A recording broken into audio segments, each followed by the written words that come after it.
যে quarterly result এবং annual রিপোর্টের যে সিজন চলছে সেখানে প্রাইভেট ব্যাংকিংয়ের ক্ষেত্রে তিনটে বড় কোম্পানি অর্থাৎ এইচডিএফসি ব্যাংক, আইসিআইসিআই ব্যাংক এবং ইয়েস ব্যাংক তাদের নিজস্ব কোয়ার্টারলি রেজাল্ট পাবলিশ করলো।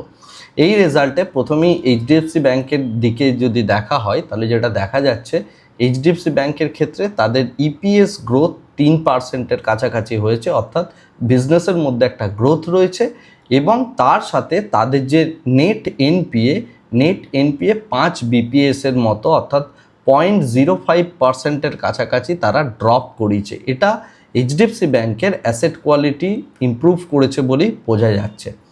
সেকেন্ডলি আমরা যদি আইসিআইসিআই ব্যাংকের ক্ষেত্রে দেখি, তার ক্ষেত্রে গ্রোথ রেট অর্থাৎ ইপিএস গ্রোথ এসছে 20%-এর কাছাকাছি এবং তার সাথে আমরা তাদের যে নেট এনপিএ সেটা আমরা কমতে দেখলাম 6 বিপিএসের মতো, অর্থাৎ 0.06%-এর কাছাকাছি এনপিএ অ্যাকচুয়ালি ডিক্রিজ করেছে। অর্থাৎ তাদেরও অ্যাসেট কোয়ালিটি বেশ ভালো রকম বেড়েছে এবং তাদের যে ইপিএস গ্রোথ সেটা সব থেকে বেশি এবং এই ইপিএস গ্রোথের জন্য আইসিআইসিআই ব্যাংকের মধ্যে ভালো গ্রোথ স্টোরি আমরা লক্ষ্য করছি।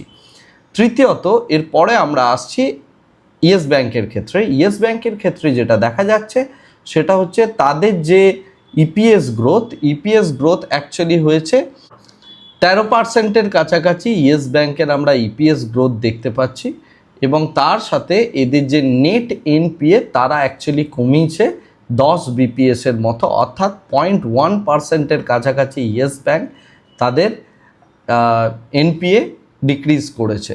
এক্ষেত্রে বলা যায় ইয়েস ব্যাংক তাদের যে অ্যাসেট কোয়ালিটি রয়েছে সেটা সব থেকে ভালো পরিবর্তন করেছে, অর্থাৎ এনপিএ ডিক্রিজ করে।